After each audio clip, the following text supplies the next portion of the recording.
tardes. Doña Consuelo, ya estamos Mira, al aire. Don Pedro Jiménez está en escena. También Aníbal Herrera. Hola, Aníbal. Hola, Mira, doña Consuelo. Hola, Ángel. Hola, Pedro. Dígame, La patrón. información que dimos, nos está llegando otra sobre el señor que mató a su esposa. Su esposa está en un vehículo muerta, asesinada. Y el hijo se lo llevaron herido. Y él está atrincherado en la casa, es lo que me acaban de mandar. Pero si está solo, ¿por qué la policía no ha entrado? Para no matarlo. No tengo idea. Bueno. Pues si mató al hijo, mató a la esposa. Venga.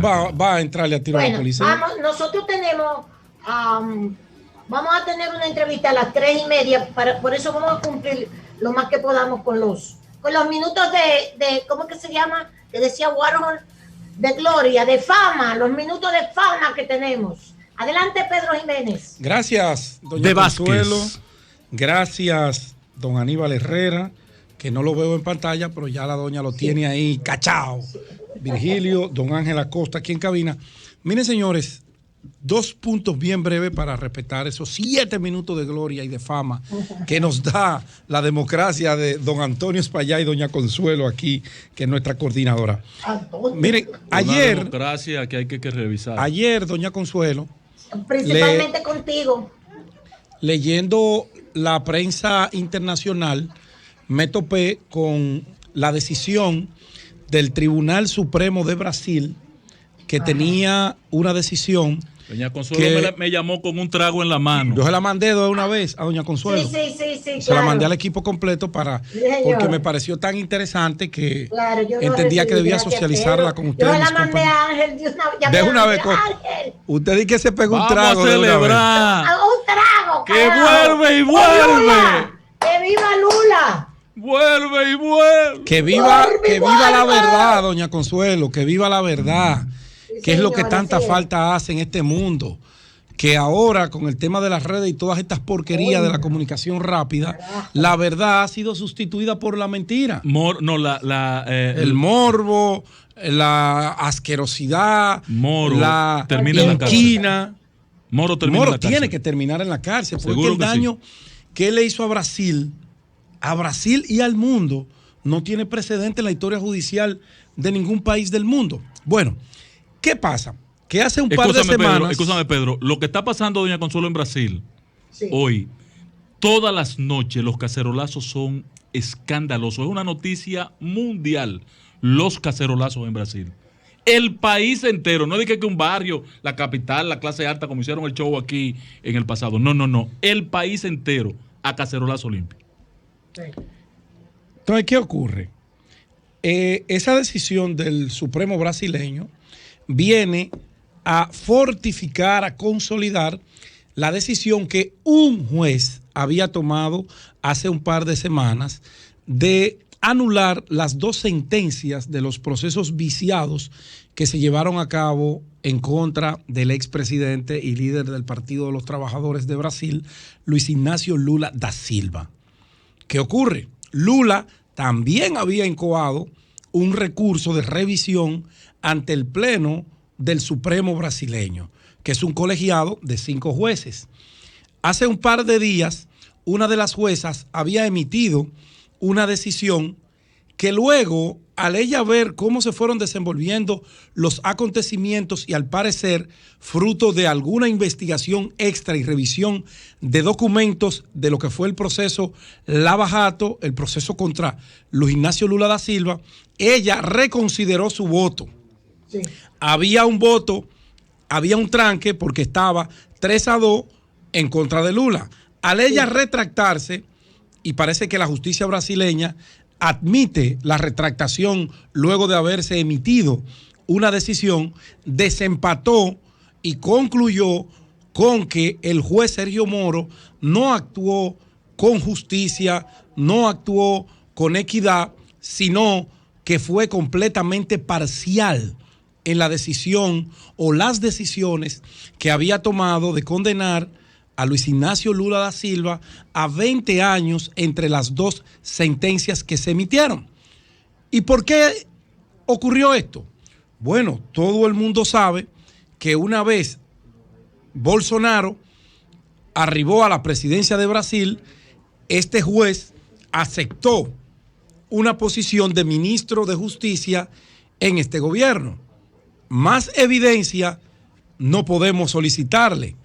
Quedó evidenciado que todo el proceso de descrédito, de construcción irregular del expediente contra Lula, que se le acusaba de tener un apartamento en uno de los balnearios exclusivos de Brasil, pero que nunca ha estado a su nombre, que nunca estuvo a nombre de uno de sus parientes, ni de su esposa, ni de nadie, siquiera un funcionario del PT, sino que a este hombre, a través de la peligrosísima figura de la delación premiada que se está utilizando en el mundo y que nosotros también la estamos aplicando en el derecho procesal penal dominicano, y que no ha servido más que para que los culpables no paguen el daño que le han causado a la sociedad y a los particulares, sino más bien que con el deseo político de algunas potencias y de sectores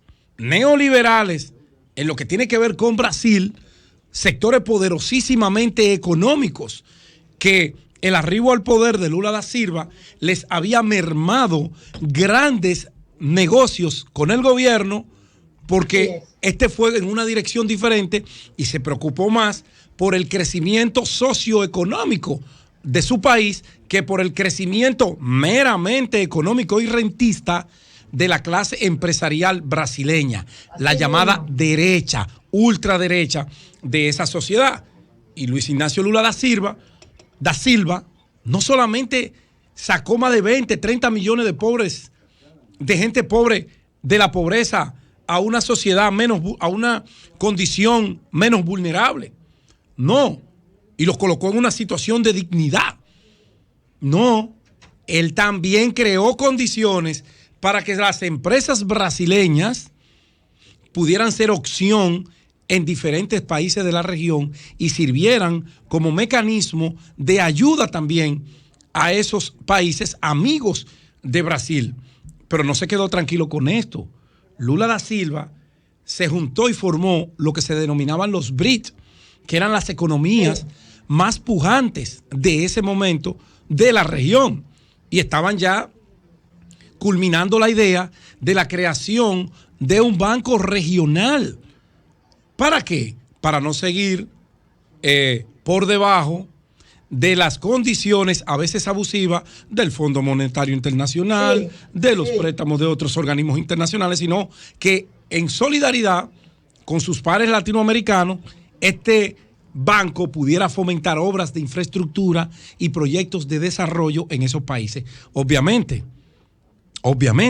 esto al imperio no le iba a caer bien y se montó todo ese engranaje que ese charlatán, ese irresponsable del juez Moro, apoyado por ese imperio, tenían que impedir a toda costa que Luis Ignacio Lula da Silva fuera candidato presidencial en el año 2019. Pedro, ese era el fin. Impedir a toda costa que volviera el PT, porque lo mismo le hicieron a Dilma.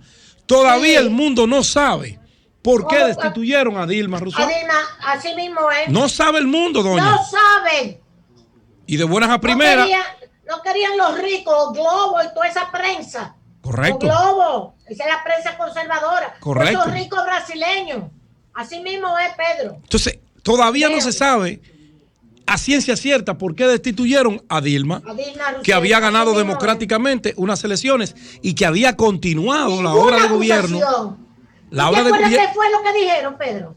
Que ella pasó una partida para cubrir otra partida en el gobierno. O sea, resolver un problema del gobierno con dinero del mismo gobierno. Administrativo. Correcto, un trámite administrativo. Se colocó una partida de un dinero y lo pasó a otra partida del gobierno sin ningún...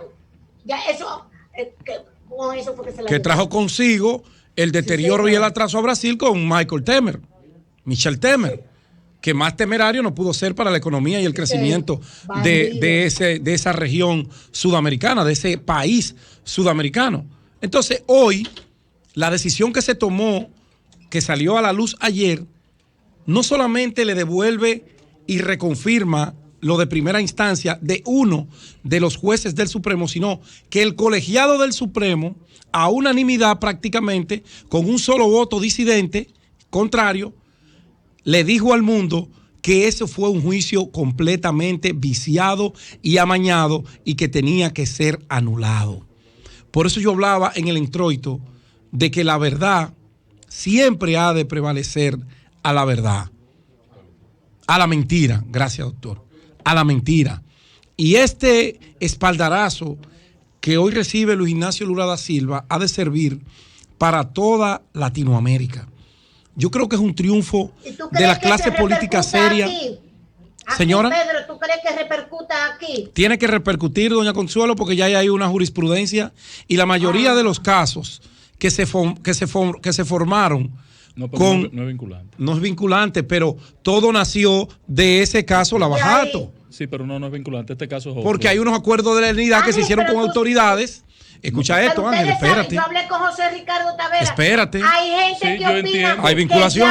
Que el procurador no es vinculante. Puede ser sometido por un expediente totalmente viciado. Porque lo sometan, pero no es vinculante. Ángel, es vinculante porque las jurisprudencias son vinculantes a todos los procesos. Por eso se llaman jurisprudencia, porque ya sientan un precedente. Escúchame. Sientan un precedente que sirve de punto de partida para cualquier decisión o proceso que esté vinculado a esa jurisprudencia. ¿Y qué ocurrió aquí?